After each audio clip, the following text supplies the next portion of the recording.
नमस्कार साथियों। अब तक आपने छुनरू की कहानियों को 3 पार्ट में देखा कि छुनरू के साहसी बनने की कहानी क्या है।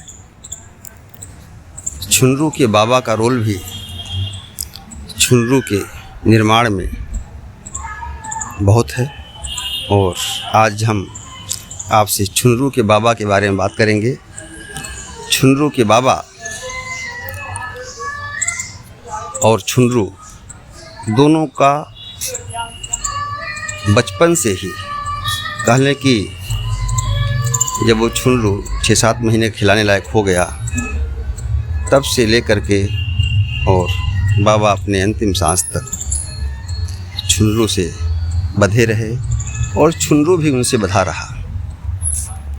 तो छुनरू के बाबा और छुनरू की कहानी आपको बड़ा आनंद देगी और हम आपसे अपेक्षा करेंगे कि आप हमारे इस चैनल को सब्सक्राइब कर लें।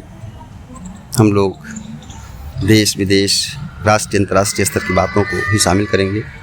हाँ, कोई गलत बात नहीं होगी जिसे आप सुन ना सकें, परिवार के साथ देख ना सकें।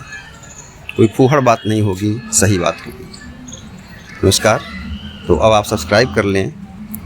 छुनरू और उनके बाबा का संबंध, छुनरू और उसके बाबा का संबंध बड़ा अनूठा है। हर नाती और बाबा का संबंध अच्छा होता है।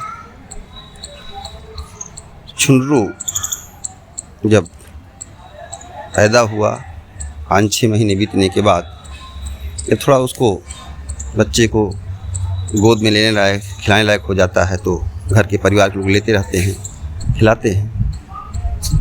छुनरू के बाबा भी छुनरू से कुछ ऐसे आकर्षण में बंधे उसके मुस्कुराहट में, उसके खिलखिलाहट से कि उसको लेकर के गांव में निकलने लगे और फिर उनकी आदत में शुमार हो गया कि गांव का 4-6 चक्कर वो दिन भर में लगवा देते। छुनरू भी बाबा की गोद में मगन रहता, उनकी गोद में जाने के लिए लालायित रहता कि कब, बल्कि माँ का दूध पी लिया तो उसे अगर टहलने का मन है तो बाबा की गोद के लिए वो तड़पता, याद करता, रोता। जैसे बच्चे अपनी हरकतें करते हैं कि कुछ चाहिए और जैसे मिल गए बाबा तो खुश हो गया, तो अनुमान लगा लिया लोगों ने। एक दूसरे को देख के मुस्कुरा लेना होता था।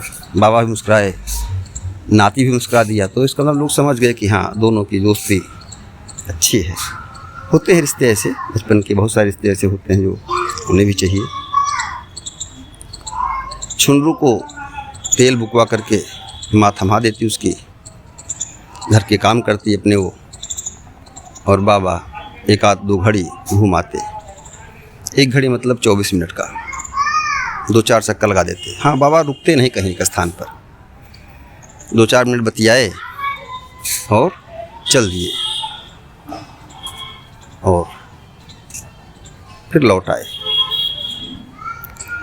पानी पिए, अपना पान खाए, फिर चल दिए। बाबा पान के बड़े शौकीन, हर 15 मिनट 20 मिनट बाद उनका अपना पान चाहिए, अपने हाथ का लगाया हुआ। कहीं बाहर जाते तो दिन भर का अपना हिस्सा 10-20 बांध लेते। खाते भी कम, उसको 2 बार डालते, चुभलाते 10 बार, 15 मिनट दूसरा चाहिए बाद। तो हर आधे घंटे बाद उनको एक पान चाहिए। ये उनकी आदत में था।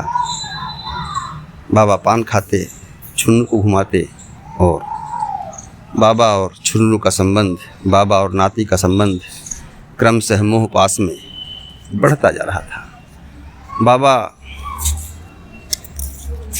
जमींदारी प्रथा के ध्वंसावशेष से, उसी शान शौकत से जीने वाले व्यक्ति थे। जैसे एक जमींदार 1950-51 तक जीता था, जमींदारी प्रथा के अंत तक। बाबा भी उसमें थे।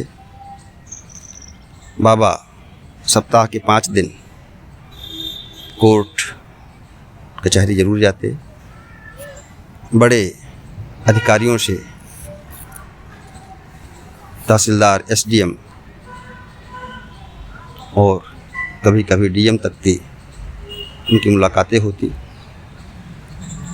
अपने मुद्दे, गांव के मुद्दे होते, व्यक्तिगत मुद्दे होते, जो उस समय की राजनीति रही होगी, बाबा के चेहरे पर चमक थी, व्यक्तित्व था और अपनी बात कहने की क्षमता थी। लाभ हो या हानि हो, थोड़ा गलत भी हो चलेगा, लेकिन बाबा अपनी बातें कहते थे, करते थे। सुखी जीवन जीना उनकी आदत में था। हमेशा कपड़े साफ, नीट एंड क्लीन। वो 24 इंच की साइकिल ऊंची सी, उस पर बैठते, पान खाते। उसमें साइकिलें बहुत कम लोगों के पास होती थी और चलते मार्ग जाते तो बाबा को लोग तहसील से ही लोग जानते, जैसे अपने मुड़ते, अरे फलाने बाबू के यहाँ जाना है, हाँ हाँ ठीक है। मतलब बाबा परिचय की मोहताज नहीं थे। उनका परिचय संसार बड़ा था, शान शौकीन वाले थे और बहुत ज़्यादा धन से मोह माया की बात नहीं थी। जैसे कुछ प्रॉपर्टी चली भी गई तो कोई बात नहीं, ऐसा बहुत सारे जमींदारों के साथ हुआ है।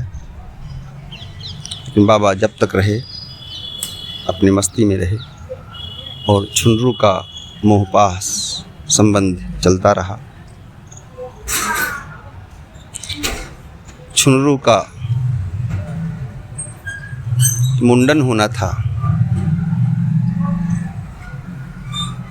अयोध्या में सरजू तट पर। माँ ने मान दिया था। छुनरू और छुनरू के बड़े बाबा यानी बाबा के पिताजी और माँ को अयोध्या जाना था। छुनरू बस स्टेशन पर बस में बैठते समय इतना रोया बाबा से और चाचा से मिलने के लिए, पूरे बस वाले हैरान हो गए। बस को रोकना पड़ा 5 मिनट, फिर मिलवाए, फिर छुनरू की बस आगे चली, मुंडन हुआ। छुनरू के जीवन की जो बातें चलती रही और बाबा के साथ कहानी आगे बढ़ती रही। अगली कड़ी में हम आपको छुनरू के बाबा की और बातें बताएंगे कहानी के माध्यम से, अपने शब्दों को पिरोते हुए। गलतियां हो सकती हैं, सुझाव दे सकते हैं। हाँ, ये लाइव जैसा है, इसमें कुछ भी बार पहले लिखा नहीं। तो नमस्कार साथियों, मिटिया गुरु को आप लाइक करें और छुनरू जो पात्र है इस कहानी का, उसके व्यक्तित्व को देखें कैसे वो निखरता है। नमस्कार साथियों।